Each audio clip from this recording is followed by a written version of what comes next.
Mən Sahil Tənha bu mahnımı dostu Namiqin adından vaxtsız dünyasını dəyişmiş Xəyyam qardaşımıza həsr edirəm. Allah rəhmət eləsin. Gözüm yollarında səni hey axtarır, geri dön qayıtcan bu ürək yalvarır. Həsrətin ağırdır, dözmək olmur daha, geri dön qayıtcan.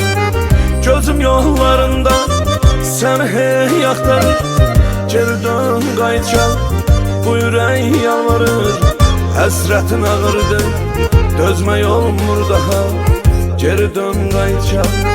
Geri dön qayıtcan, atan həsrətində yoldadır gözləri. Bu dərddən ananın bükülüb dizləri. Qardaşım Turabım çox qalıb sözləri. Hardasan qayıtcan, hardasan Xəyyam, hardasan qayıtcan, hardasan Xəyyam, hardasan Xəyyam, hardasan qayıtcan.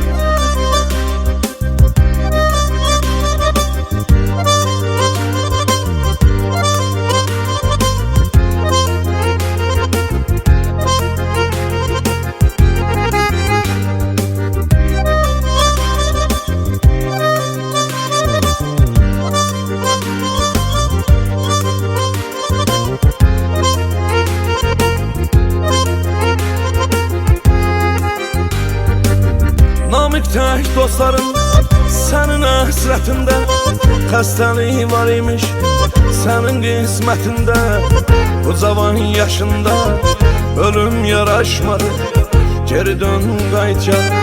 Namiq tək dostlarım sənin həsrətində, xəstəlik var imiş sənin qismətində.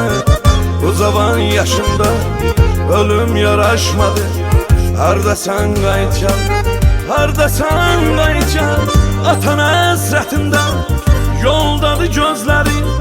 Bu dərddən ananın bükülüb dizləri. Qardaşım Turabım çox qalıb sözləri. Hardasan qayıtcan, hardasan Xəyyam, hardasan qayıtcan, hardasan Xəyyam, hardasan Xəyyam, hardasan qayıtcan.